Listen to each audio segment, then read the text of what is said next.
আসসালামু আলাইকুম। আমি বায়েজিদ হোসেন।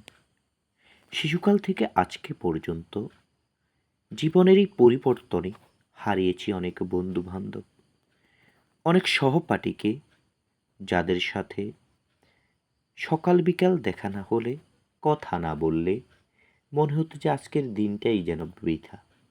কিন্তু জীবনের নির্মম বাস্তবতায় নিজের ব্যস্ততার কারণে হয়তো অনেকের সাথে দেখা হলেও ২-৪ মিনিটের বেশি কথা বলার সুযোগ হয় না। হয়তো অনেকের সাথে দেখা হওয়ারও সুযোগ নেই। অনেকের সাথে নেই পরিচয়। জীবনের এই পরিবর্তনের খেলায় যাদের হারিয়েছি, তাদের জন্য হৃদয় থেকে দোয়া করছি, স্মরণ করছি। বিশেষ করে স্মরণ করছি করোনাকালীন লাশ দাফন টিমের সহযোদ্ধা বন্ধুদের, যারা জীবনের মায়া ত্যাগ করে অন্যের পাশে এসে দাঁড়িয়েছে। তাদের সাথে কাজ করতে পেরে নিজেকেই সৌভাগ্যবান মনে করছি। হয়তো এই স্বেচ্ছাসেবী মানুষগুলো আছে বলেই আমরা অনেকেই নিশ্চিন্তে নিরাপদে নিজ ঘরে ঘুমোতে পারছি, নিশ্চিন্তায় বসবাস করতে পারছি।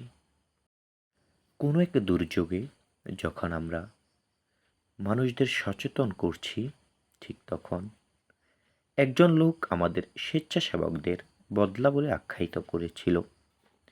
যদিও বিষয়টি শুনে সাময়িক খারাপ লেগেছিল, তবে পরবর্তীতে অনুধাবন করলাম, আজ বদলারা আছে বলেই বড় বড় অট্টালিকা হচ্ছে, ধনীরা আরাম আয়েশি জীবন যাপন করতে পারছে।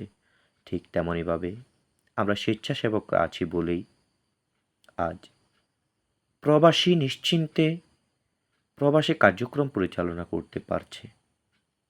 দেশের মানুষ নিশ্চিন্তে নিরাপদে ঘুমোতে পারছে। আমি সম্ভবত সপ্তম শ্রেণীতে স্কাউটিং কার্যক্রম সম্পর্কে জানি। এরপর থেকেই আগ্রহ বাড়ে স্কাউটিংয়ে সম্পৃক্ত হওয়ার। স্কুল জীবনে যদিও কোনো সুযোগ না পাই, কলেজ লাইফে এসে স্কাউটিংয়ের সাথে সম্পৃক্ত হওয়ার সুবর্ণ সুযোগ হয়েছে।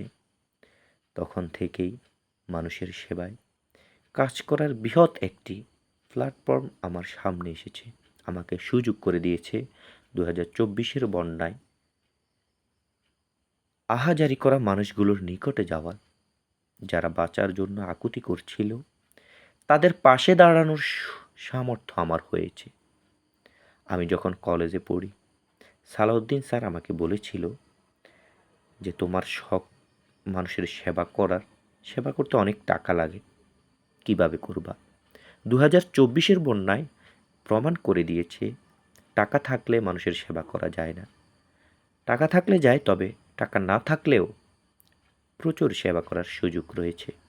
আলহামদুলিল্লাহ, 2024-এর বন্যায় অনেক মানুষকে নিরাপদ আশ্রয়ে আমরা নিতে সক্ষম হয়েছি।